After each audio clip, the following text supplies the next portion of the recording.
तो hello students, welcome back the my YouTube channel. बेटा, इससे पहले हमने chemical properties of halo alkane के बारे में बात की थी। तो आज हम बात करेंगे chemical properties of hello arenes के बारे में।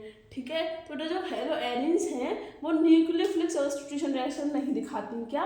वो न्यूक्लियोफिलिक सब्स्टिट्यूशन रिएक्शन नहीं दिखाती। इससे पहले हमने बात की थी कि जो हेलो एल्कीन जो होते हैं, हेलो एल्केन जो होते हैं वो न्यूक्लियोफिलिक सब्स्टिट्यूशन रिएक्शन दिखा रही थी, लेकिन ये हेलो एरिन्स वाली नहीं दिखाती। ये आपके बोर्ड एग्जाम में 3 से 5 मार्क्स में पूछा जाता है क्वेश्चन की, मतलब हेलो एरिन्स जो है वो क्यों नहीं दिखाती।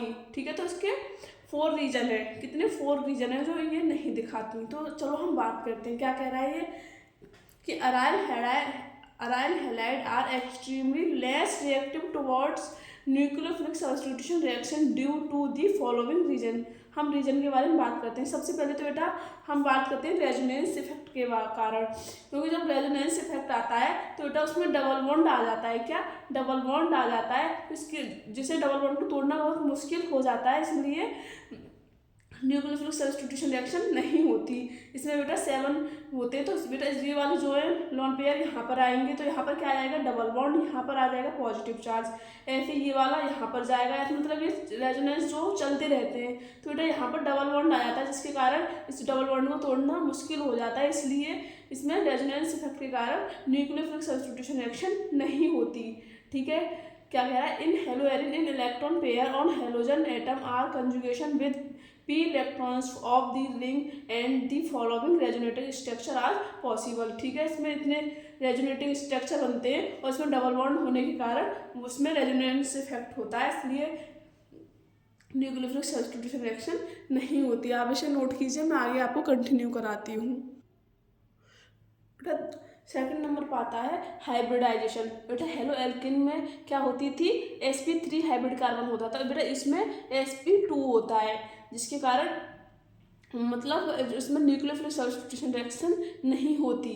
ठीक है, in haloalkane the carbon atom attach to halogen is sp3 hybridised, while in case the haloarene in the carbon atom attach to halogen in sp2 hybridised. ठीक है बेटा, इसके कारण इसमें न्यूक्लियोफिलिक सब्स्टिट्यूशन रिएक्शन नहीं होती। तीसरा आता है बेटा फिनाइल कैटायन की वजह से। ठीक है बेटा, इसमें कैटायन बनता है। क्या? कैटायन बनता है, जिसके कारण इसमें SN1 रिएक्शन नहीं होती। ठीक है, और इसके कारण इसमें न्यूक्लियोफिलिक सब्स्टिट्यूशन रिएक्शन भी नहीं होती।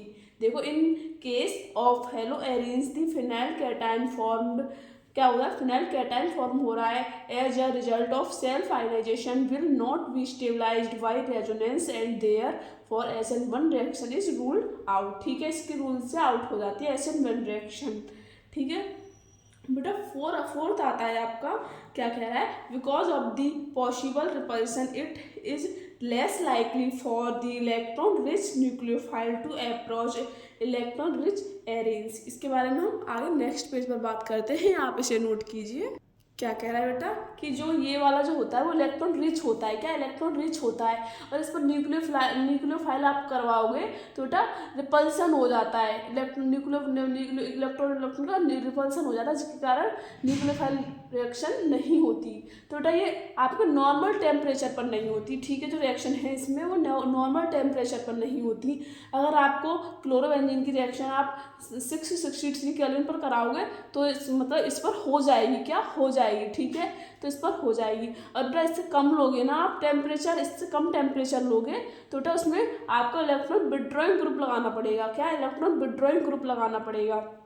हमने इसमें NO2 विड्रॉइंग ग्रुप लगा दिया तो ये रिएक्शन हो जाएगी।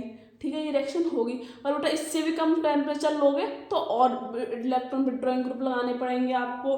तो हमने इसमें 368 केल्विन टेम्परेचर लिया तो बेटा ये रिएक्शन होगी। बेटा इसकी रेंज मतलब 623 से 628 तक हो सकती है, और इससे कम लोगे तो उसमें आपको इलेक्ट्रॉन विड्रॉइंग ग्रुप लगाने पड़ेंगे। ठीक है, इसमें हमने 3 इलेक्ट्रॉन विड्रॉइंग ग्रुप लगाए, तो इसकी रिएक्शन हमने वार्म वाटर से कराई। ठीक है, तो ये आपकी रिएक्शन हो जाएगी। जो Cl है वो बेटा OH में हो जाएगा कन्वर्ट। ठीक है, तो ये वाली जो न्यूक्लियोफिलिक सब्स्टिट्यूशन हो गई। अब हम आगे बात करेंगे, अगर नॉर्मल टेम्परेचर पर नहीं हो रही तो रिएक्शन इलेक्ट्रोफिलिक सब्स्टिट्यूशन रिएक्शन से कराएंगे। ठीक है,